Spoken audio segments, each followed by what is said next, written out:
Hey, it's Daryl as a service. I'm going to be trying to organise a meeting with someone from a different time zone, and does this always sort of throw you into a bit of panic?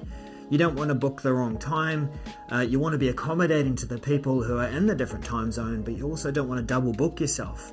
And it's usually at this point where I might open up an app like, I don't know, Time Buddy.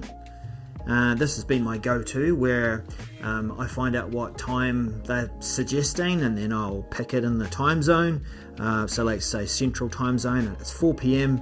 and then I'll see, okay, that's roughly the time that I'm available, or rather the time in my time zone. But I don't have anything overlaying of what's actually in my calendar. And while there might be a way of doing that with some of these apps, what I've been trying to do is learn to have confidence in the feature within Outlook Mobile. So how might I do that? Well, let's go through that scenario. I'm going through the scenario that I'm going to be organising some time to record with Daniel Glenn. Now, he's from Central US time and I'm in Auckland, New Zealand. So there's a significant time difference and we're in a completely different day. Now, if I start from his perspective, this is the key, that when I go into Outlook and go into my calendar, he's telling me when is he available. He said that he's available at around about 4 p.m. on Thursday. So I'll create my new event and I'll start by setting the time zone.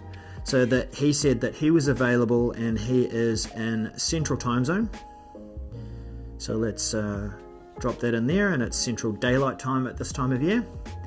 And now, whatever day and time that I see in my calendar or in that event, it will be in his time zone. So I can see it's Thursday, good, I've got that, and I'll just tap the time and be available to drag that around. So he said 4 o'clock.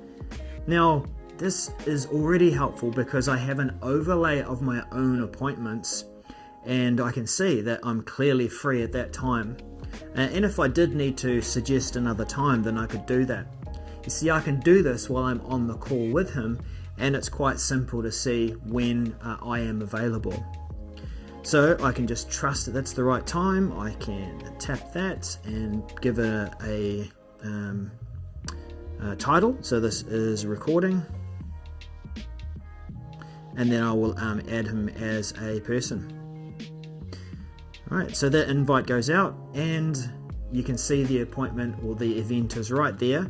It's on my Friday because I'm a day in the future in Auckland, New Zealand, while he's in the US. But I can trust and have confidence that I have got the right time and it's not going to clash with any of my appointments. So yeah, I think we can have trust in this feature, and it's really just a case of starting from the point or the perspective of the person that is in the different time zone. You can then be on the phone call, negotiate the time, you can see your availability, and you can take your cues from their availability as they tell you. What do you think? Good tip? Awesome.